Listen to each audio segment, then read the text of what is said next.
Hello दोस्तों, आज के इस वीडियो में हम बात करने वाले हैं ड्यूटी एंड टैक्सेस ग्रुप के बारे में। ड्यूटी एंड टैक्सेस ग्रुप क्या होता है और कौन कौन से इसके अंदर लेजर बनते हैं, तो चलिए इसको समझते हैं। तो देखिए दोस्तों, इसको नाम से ही पता चल रहा है कि duty and taxes.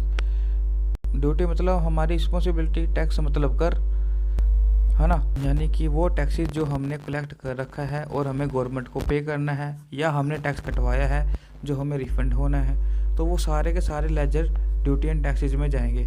For example, हमारा जो टैक्स सिस्टम चल रहा है अब जीएसटी का चल रहा है, तो जीएसटी के अंदर हम जब सेल परचेज कर रहे हैं तो उस पर जो हमारा टैक्स कटेगा या हम बेचेंगे तो हम टैक्स कलेक्ट करेंगे, तो वो सारे के सारे जो लेजर बनेंगे वो जीएसटी के, वो सारे के सारे ग्रुप हम ड्यूटी एंड टैक्सेस के अंडर रखेंगे।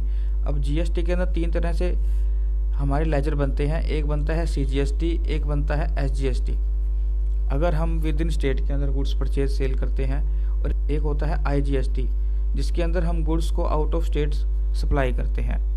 इसी तरह से एक यूटी टैक्स भी होता है जो कि यूनिट टेरिटरी के लिए होता है। तो इसी तरह से जितने भी जीएसटी के हम लेजर बनाते हैं, सीजीएसटी, एसजीएसटी, आईजीएसटी, यूटी, तो वो सभी के सभी क्या होता है, ड्यूटी एंड टैक्सेस ग्रुप के अंदर जाते हैं। इसी तरह से हमारा कोई लग्जरी आइटम होता है या फिर कुछ चीज़ें जिसके ऊपर सेस चार्ज होता है, जैसे मान लीजिए तंबाकू वगैरह पर, और कुछ लग्जरी आइटम होते हैं जैसे कार वगैरह, उस पर हमारा सेस लगता है। तो जो सेस का जो लेजर बनेगा टैली में, उसको भी हम ड्यूटी एंड टैक्सेस ग्रुप में रखेंगे।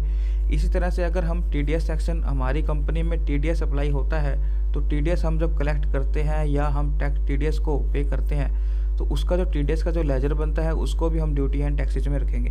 यानी कि ड्यूटी एंड टैक्सेस ग्रुप से ही पता लग रहा है कि टैक्सेस के जितने भी ग्रुप हैं वो सारे के सारे हम इसमें रखेंगे। आई होप आपको समझ आया होगा। तो इस तरह से धीरे धीरे हम सभी ग्रुप्स को हम क्लियर करने वाले हैं। जुड़े रहिएगा एक मैग्नेट की तरह, मैग्नेट अकाउंटिंग पर। Thank you.